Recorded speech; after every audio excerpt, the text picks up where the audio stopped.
అన్ని రకాల చర్మ సమస్యలకు శాశ్వత పరిష్కారం ఈ శ్రీత 9281458181. గత వారం రోజుల నుంచి గుంటూరు నగరంలో డయేరియా ప్రబలిందని ప్రతి ఒక్కరు కూడా ఆవేదనతోటి ప్రభుత్వ ఆసుపత్రుల్లో చాలా మంది, ప్రైవేట్ ఆసుపత్రుల్లో కూడా చాలా మంది, అదేవిధంగా ఆ ప్రాంతాల్లో నివసిస్తున్న ఆర్ఎంపీలు కానీ డాక్టర్ల దగ్గర కానీ పాపం ఓపిక లేక అక్కడే వీళ్ళు వైద్యం తీసుకోవడం అనేది చాలా స్పష్టంగా ఈరోజు అర్థమవుతోంది. సుమారు 200 పైన అడ్మిషన్స్ జరిగినాయని, ఈరోజు కూడా 15 మంది వరకు కొత్త కేసులు వచ్చినాయి, నమోదైనాయని చెప్పి సిబ్బందితోటి మేము చర్చిస్తున్నప్పుడు చాలా స్పష్టంగా అర్థమైంది. జనసేన పార్టీ నుంచి మేము ఈరోజు ఈ పర్యటనలో ఒక ప్రయత్నం ఏంటంటే, ప్రభుత్వం స్పందించాల్సిన రీతిలో స్పందించడం లేదు. ఇటువంటి ఇబ్బందికరమైన పరిస్థితులు ఏర్పడినప్పుడు మానవతా దృక్పథంతో స్పందించాల్సిన మనస్తత్వం, మరింత మెరుగైన వైద్య సేవలు అందించే విధంగా క్షేత్రస్థాయిలో హౌస్ హోల్డ్ సర్వే చేసి ఎక్కడైతే ఈ కేసెస్ నమోదవుతున్నాయో ఆ ప్రాంతాల వారీగా కార్పొరేషన్ సిబ్బంది వెళ్లి వాళ్ళని ఆదుకోవాల్సిన అవసరం ఖచ్చితంగా ఉంది.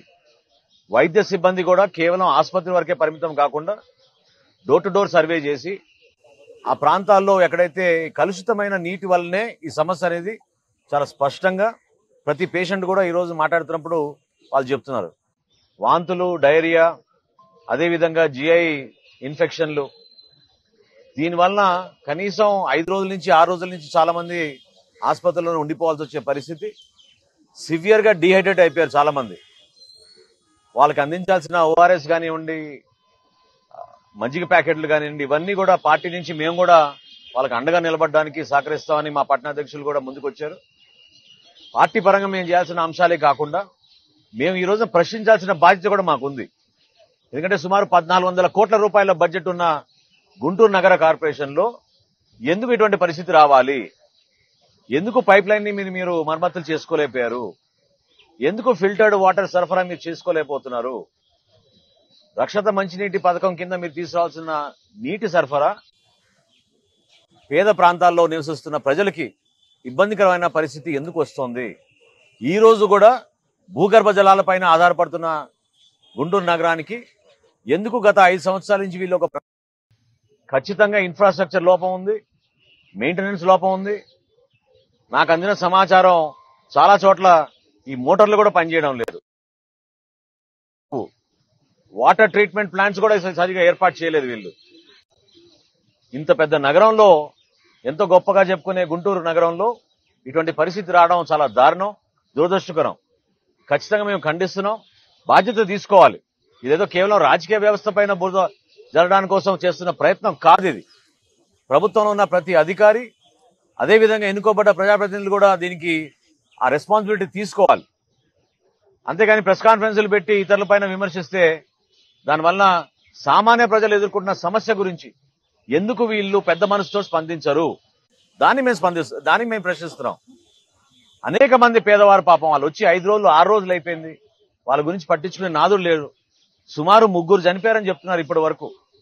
ఇంత సీరియస్ సమస్య ఉన్నప్పుడు ఎందుకు ప్రభుత్వం నుంచి ఒక వార్ ఫుటింగ్ బేసిస్ లో ఇంటింటికి మీరు సర్వే చేసి మెడికల్ టీమ్స్ మీరు క్షేత్రస్థాయిలో పంపించి ఈ సమస్య పరిష్కారం కోసం ఖచ్చితంగా చొరవ చూపించాలి. గుంటూరు ఆసుపత్రిలో సిబ్బంది పాపం వాళ్ళు కష్టపడుతున్నారు, వాళ్ళు ఆదుకుంటున్నారు, నర్సులు కానీ డాక్టర్లు కానీ. కానీ ఒక కుటుంబం 5-6 రోజులు వాళ్ళు హాస్పిటల్లోకి వచ్చి చేరి వాళ్ళు ఇక్కడ బతకాలంటే ఏమాత్రం వాళ్ళకి లైవ్లీహుడ్స్ లేని కుటుంబాలు. ఆ పేద కుటుంబాలను ఆదుకునే విధంగా ప్రభుత్వం కూడా స్పందించాలి. ఆర్థిక సహాయం కూడా అందించాలి వీళ్ళకి. తప్పకుండా రాబోయే రోజుల్లో జనసేన పార్టీ నుంచి మేము ఆ కుటుంబాలకు అండగా ఉండడానికి మా వంతు మేము ప్రయత్నం చేస్తాం, నిలబడతాం. వాళ్ళకి అందించాల్సిన వైద్య సిబ్బంది ద్వారా అందించాల్సిన కొన్ని మందుల సరఫరా కానివ్వండి, డీహైడ్రేట్ కాకుండా ఇవ్వాల్సిన ఓఆర్ఎస్ ప్యాకెట్లు, మజ్జిగ ప్యాకెట్లు, అదేవిధంగా కొబ్బరి నీళ్లు, ఇవన్నీ కూడా అందిస్తామని ముందుకు వచ్చారు మా నాయకులు. తప్పకుండా ఆ కుటుంబానికి ఆదుకోవడానికి మా వంతు మేము ఈ సందర్భంగా నిలబడతాం. డెఫినెట్ గా దీనిపైన సమగ్రమైన ఎంక్వైరీ జరగాలి.